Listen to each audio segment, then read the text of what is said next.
ఒక hero road మీద వెళ్తున్నప్పుడు ఇసుక ఉండి అంతకు ముందు రోజు వర్షం ఏదో వచ్చింది, స్కిడ్ అయ్యి పడిపోయిన తర్వాత బ్రెయిన్కి దెబ్బ తగిలింది, చాలా రోజులు హాస్పిటల్లో ఉన్నారు. తర్వాత ఆయన మాట సరిగా రాలేదు, ఎక్స్ప్రెషన్ సరిగా రాలేదు. అది we can make it out when we see the movies and all. అది అంటే వన్ ఇంకా రికవర్ అయ్యే అవకాశం లేదా సార్? యాక్చువల్గా బ్రెయిన్తో ప్రాబ్లం ఏంటంటే అండి, చిన్న ప్రతి ఏరియా బ్రెయిన్కి ఏదో ఒక ఫంక్షన్ ఉంటుంది. సో అది బయటకు కనబడుతూ ఉంటుంది. సో ఒక ఏరియాకి మెయిన్గా కంట్రోల్, మోటార్ పవర్ కంట్రోల్ అంటే కాళ్ళు చేయి కదిలించే కెపాసిటీ ఉంటుంది. ఒక ఏరియాకి మాట కంట్రోల్ ఉంటుంది. ఒక ఏరియా క్యాలిక్యులేషన్స్, మెమరీ, ఇట్లా ఒక్కొక్క ఏరియాకి ఒక్కొక్క ఫంక్షన్ ఉంటుంది. సో చిన్న ఏరియా ఎఫెక్ట్ అయినా మనకి బాగా కనిపిస్తుంది అండి. అండ్ బ్రెయిన్కి రీజనరేషన్ కెపాసిటీ పుట్టిన తర్వాత ఫస్ట్ 2 yearsలో బ్రెయిన్ బాగా ఫామ్ అయిపోతుంది. ఆ తర్వాత దాని రీజనరేటివ్ కెపాసిటీ తక్కువ. సో అందుకే మనకి ఏ స్ట్రోక్ వచ్చినా కూడా ఎంతో కొంత రెసిడ్యూయల్ డిసీజ్ కానీ, ఇంజరీస్ తర్వాత ఎంతో కొంత వాళ్ళకి తర్వాత ఇంజరీ వల్ల ఫిట్స్ కానీ, ఇట్లాంటి కారణాలు ఏదో ఒకటి ఇష్యూ ఉంటుంది. సో అదే మనకి హార్ట్ అనుకోండి, దాని మెయిన్ ఫంక్షన్ ఒకటి పంప్ చేయడం ఒకటే. వాళ్ళు నడిచినప్పుడు ఆయాసం తప్ప వాళ్ళకి బయటికి కనిపించదు. ఎంత ఇంజరీ అయినా కూడా వాళ్ళు కూర్చున్నప్పుడు ఇదంతా బాగానే ఉంటారు. అదే బ్రెయిన్తో ప్రాబ్లం ఏంటంటే దానికి ఎవ్రీ ఏరియాకి ప్రతి చిన్న ఏరియాకి దానికి ఒక స్పెసిఫిక్ ఫంక్షన్ ఉంటుంది కాబట్టి బయటికి కనిపించేస్తుంటుంది అంతే. రైట్. కానీ పక్షవాతానికి ఇప్పుడున్న టెక్నాలజీస్లో కొత్తగా వచ్చిన ట్రీట్మెంట్స్ అంటే ఏం చెప్తారండి? ఆప్షన్స్ ఏమున్నాయి మనకి? సో రీసెంట్గా అయితే మనం ఫస్ట్ మాట్లాడుకుంది ఇంజెక్షన్ ఇచ్చుకొని క్లాట్ని కరిగించడానికి ఉందండి. సో రెండో ఆప్షన్, ఇప్పుడు గుండెలో ఏ విధంగా అయితే స్టెంట్స్ వేసుకోవడం జరుగుతుందో లేదా క్లాట్ని తీసేయడం జరుగుతుందో, అదేవిధంగా మనకు రక్తనాళాల్లో ఎక్కడైనా బ్లాకేజెస్ ఉంటే తీయడానికి ఇప్పుడు థ్రాంబెక్టమీస్ అనే ప్రొసీజర్స్ వచ్చాయి.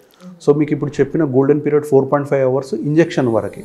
సో 24 hours వరకు ఇప్పుడు మనకు ఎక్స్టెండ్ అయింది ఇది క్లాట్ని రిట్రీవ్ చేసుకోవడానికి. అదే పేషెంట్ క్లాట్ బ్రెయిన్ స్ట్రోక్స్తో వచ్చి ఆ క్లాట్ మేజర్ బ్లడ్ వెజల్స్లో ఉండి డ్యామేజ్ చాలా వరకు లేదు అనుకుంటే థ్రాంబెక్టమీ కూడా ఆఫర్ చేస్తాం. థ్రాంబెక్టమీ అంటే అక్కడ వెళ్ళి క్లాట్ని తీసేయడం జరుగుతుంది. ఇది లేటెస్ట్ అడ్వాన్స్మెంట్స్.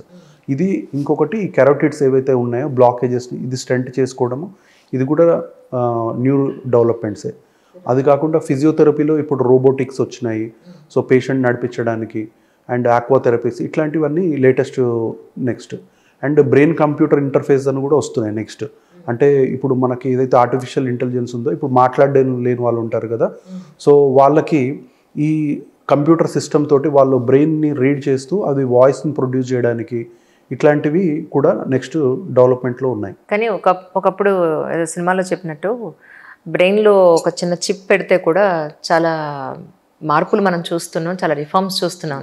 అదేమన్నా ఇంప్లిమెంట్ అయిందండి యాక్చువల్గా? సో ఇంకా జస్ట్ అయితే రీసెర్చ్ స్టేజెస్లోనే ఉన్నాయి కొన్ని. ఇప్పటికీ ఇప్పుడు మనకి యాక్సిడెంట్స్ తర్వాత స్పైనల్ కార్డ్ ఇంజరీస్ అయ్యి మొత్తం కాళ్ళు చేయి పడిపోవడం అనేది జరుగుతున్నాయి. సో వాళ్ళల్లో ఇప్పుడు స్పైనల్ కార్డ్ స్టిమ్యులేటర్స్ అనే సర్జరీస్ వస్తున్నాయి. సో దానిలో చిప్స్ లాంటివి అమర్స్తారు. సో దాని పని ఏంటంటే ఆ స్టిమ్యులస్ ఏదైతే ఇక్కడ నుంచి బ్రెయిన్ నుంచి మనకి స్పైనల్ కార్డ్కి రావడం ఆగిపోతాయి, ఆ చిప్స్ అనేవి గ్యాప్ని ఫిల్ చేయడానికి హెల్ప్ చేస్తున్నాయి. సో ఇప్పుడు ముందులాగా కాళ్ళు చేతులు పడిపోయిన వాళ్ళలో కొంచెం హోప్ క్రియేట్ అవుతుంది దీని చిప్స్ లాంటి వాటితో. రీసెర్చ్ స్టేజెస్ ఉన్నాయి, బట్ ప్రోగ్రెస్ అయితే ఉంది ఇందులో. ఎలాంటి తలనొప్పుల్ని మనం సీరియస్గా తీసుకోవాలి? సో తలనొప్పి మనము బేసికల్గా కొన్ని రెడ్ ఫ్లాగ్ సైన్స్ ఉంటాయండి. సో హెడేక్ అని నెగ్లెక్ట్ చేయకుండా ఈ కారణాలు ఉంటే ఇమీడియట్గా డాక్టర్ని కన్సల్ట్ అవ్వడం చాలా ఇంపార్టెంట్. మొదట ఫస్ట్ టైం హెడేక్ వస్తుంది, ఎప్పుడు లేదు, ముందు నాకు ఎప్పుడు హెడేక్స్ లేదు, ఫస్ట్ టైం హెడేక్స్ వస్తుంది అంటే కొంచెము ఇది అబ్నార్మల్గా కన్సిడర్ చేసుకొని తీసుకోవాల్సి ఉంటుంది. సో దానిలో మనకి బ్రెయిన్ ట్యూమరో ఇన్ఫెక్షన్ ఇలాంటిది తేలే ఛాన్సెస్ ఉంటాయి. రెండోది సడన్గా సివియర్గా హెడేక్ వచ్చింది, ముందున్నెప్పుడు ఇట్లాంటిది లేదు అనుకుంటే అది సీరియస్ తీసుకోవాలి. అందులో బ్రెయిన్లో బ్లీడ్ అవుతుంది. ఇట్లాంటి సడన్గా severe headache, thunder clap headaches అంటాం వీటిని. సో అట్లాంటి కండిషన్స్లో బ్రెయిన్లో బ్లీడ్ అయ్యే ఛాన్సెస్ ఉంటాయి, అది ఇంపార్టెంట్. నెక్స్ట్ హెడేక్తో పాటు ఫీవర్, వామిటింగ్స్, నెక్ పెయిన్ ఇట్లాంటివి ఉంటే బ్రెయిన్ ఇన్ఫెక్షన్ని కన్సిడర్ చేస్తాం. అది కాకుండా హెడేక్తో పాటు చెయ్యి కాలు వీక్నెస్ వచ్చిందనుకోండి, దాంతోపాటు చూపు రెండు కనిపించడము ఇట్లాంటివి ఏమైనా ఉంటే కూడా మనము అబ్నార్మల్గా తీసుకోవాలి. అండ్ పెద్ద వయసు వాళ్ళు 55 years అంతకంటే ఎక్కువ ఉన్న వాళ్ళలో ఫస్ట్ టైం హెడేక్స్ వస్తున్నాయంటే కూడా కొంచెం సీరియస్గా తీసుకోవాలి. వాళ్ళలో బ్రెయిన్ ట్యూమర్స్ ఛాన్సెస్ ఉంటాయి. అంటే మనం ఒక బ్రెయిన్ స్కాన్ తీసుకుంటే సరిపోతుందండి, బ్రెయిన్ ఎంఆర్ఐ తీసుకుంటే సరిపోతుంది? బ్రెయిన్ స్కాన్స్లో మనకి సిటీ స్కాన్, ఎంఆర్ఐస్ ఉంటాయండి. సో సిటీ స్కాన్ అనేది బేసిక్ టెస్ట్ లాగా కన్సిడర్ చేస్తాం. ఫర్దర్గా స్ట్రక్చర్లో మనకి ఇంకా బెటర్గా కనిపించేది ఎంఆర్ఐలో బాగా కనిపిస్తాయి. సో ఫైనల్ డీటెయిల్స్ మనకి ఎంఆర్ఐలో తెలుస్తుంది అన్నట్టు. కానీ బ్రెయిన్ ఎంఆర్ఐ తీసేటప్పుడు ఎస్పెషల్లీ న్యూరో వాళ్ళు ఖచ్చితంగా పక్కన ఉండాలి అని ఎందుకు చెప్తారు సార్? లేదండి, డాక్టర్ ఉండాల్సిన అవసరం లేదు. అన్లెస్ పేషెంట్కి సెడేషన్ అవసరం పడింది, లేదంటే తనకి కాన్షియస్నెస్ కరెక్ట్గా లేదు, లేకపోతే ఫిట్స్ ఉన్నాయి, ఆ టైంలో ఫిట్స్ రావచ్చు, అట్లా ఉన్నప్పుడు డాక్టర్ పక్కన అకంపెనీ చేస్తారు. బట్ అదర్వైజ్ ఎంఆర్ఐకి అవసరం లేదు.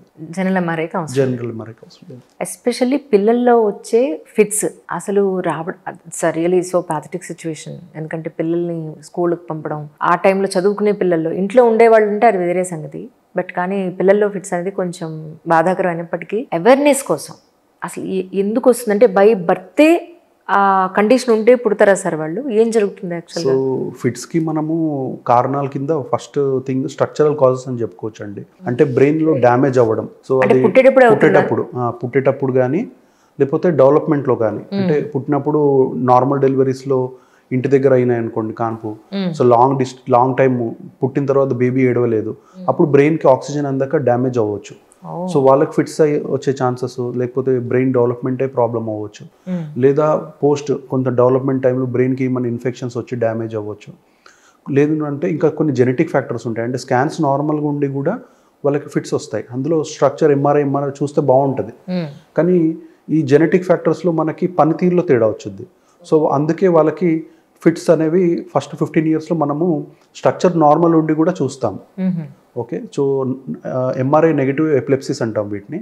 మోస్ట్లీ జెనెటిక్ ఉండే ఛాన్సెస్ ఎక్కువ.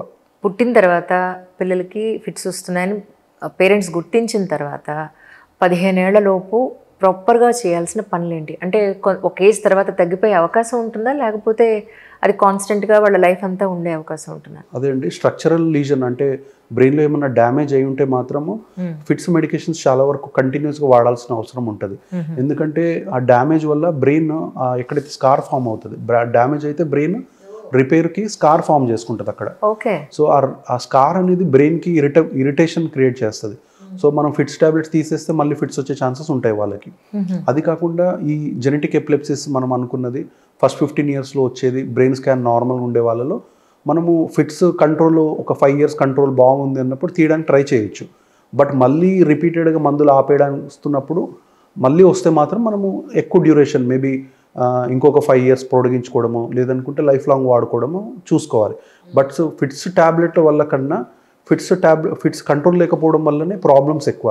దానివల్ల దెబ్బలు తగలడం కానీ, బ్రెయిన్లో రిపీటెడ్గా ఫిట్స్ వస్తే బ్రెయిన్ కూడా డెవలప్మెంట్ని డ్యామేజ్ చేయడము, వాళ్ళకి ఐక్యూ తక్కువగా ఉండడము, లేదా వాళ్ళ పర్సనాలిటీలో చేంజెస్ వస్తాయి. అంటే వాళ్ళకి ఎక్కువ కోపం రావడము, ఇరిటబుల్గా ఉండడము, ఇట్లాంటివి ఉంటాయి. సో ఫిట్స్ టాబ్లెట్స్ వల్ల కన్నా ఫిట్స్తో వల్లనే ఎక్కువ ప్రాబ్లమ్స్. చదువుకునే పిల్లల్లో ఎస్పెషల్లీ ఫిట్స్ ఉన్నాయని తెలిసిన తర్వాత ఓకే మెడిసిన్ వాడినా కూడా సమ్ టైమ్స్ ఎక్కడో ఒక్కడ వాళ్ళకి ఫిట్ వచ్చే అవకాశం ఉంటుంది.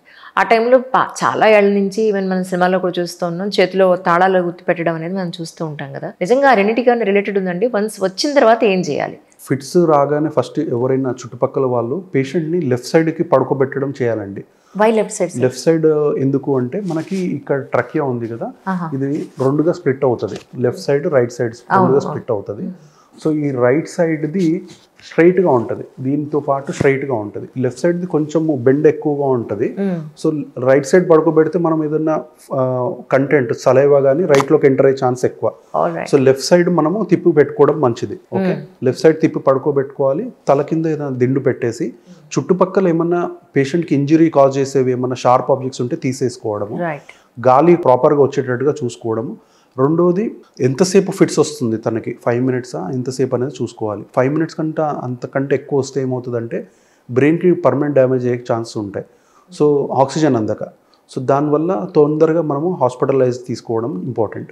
ఇవి మనం చేయాల్సినవి. చేయకూడనివి ఏంటి అంటే నోట్లో చేయి పెట్టడం కానీ, ఏదన్నా క్లాత్ కానీ అట్లాంటి పెట్టడం ట్రై చేయడము, లేదు కీస్ కానీ కొంతమంది ఏదో చెప్పు కానీ ఇట్లాంటివి పెడతారు. వీటి వల్ల ఏ ఉపయోగం ఉండదు. రెండోది మోస్ట్ డేంజరస్ థింగ్ ఏంటంటే వాళ్ళు నోట్లో నీళ్లు పోయడం కానీ, లేదా ఫుడ్ ఏదైనా తినిపించడానికి ఏదో ట్రై చేస్తుంటారు డ్యూరింగ్ ఫిట్స్. కానీ పేషెంట్స్ తర్వాత కొంచెం లేచిన తర్వాత వాళ్ళు ఏంటంటే ఆ టైంలో కొంచెము డ్రౌజీగా ఉంటారు. ఆ ఫుడ్ కానీ మనం నీళ్ళు కానీ ఇచ్చినప్పుడు అది ఊపిరితిత్తుల్లోకి పోతే లంగ్స్ ఇన్ఫెక్షన్ వచ్చే ఛాన్సెస్ ఉంటాయి. సో ఇవి మనం చేయకూడదు అన్నట్టు. ఈ తాళం వల్ల అసలు ఏ ఉపయోగం ఉండదు. తాళం కానీ ఐరన్ రాడ్స్ పెట్టడం కానీ చేతుల్లో చెప్పులు పెట్టడం కానీ ఇవన్నీ చేసినా ఉపయోగం ఉండదు. అది బ్రెయిన్ ఫిట్స్ ఆగిపోయే వరకు అది కంటిన్యూ అవుతుంది.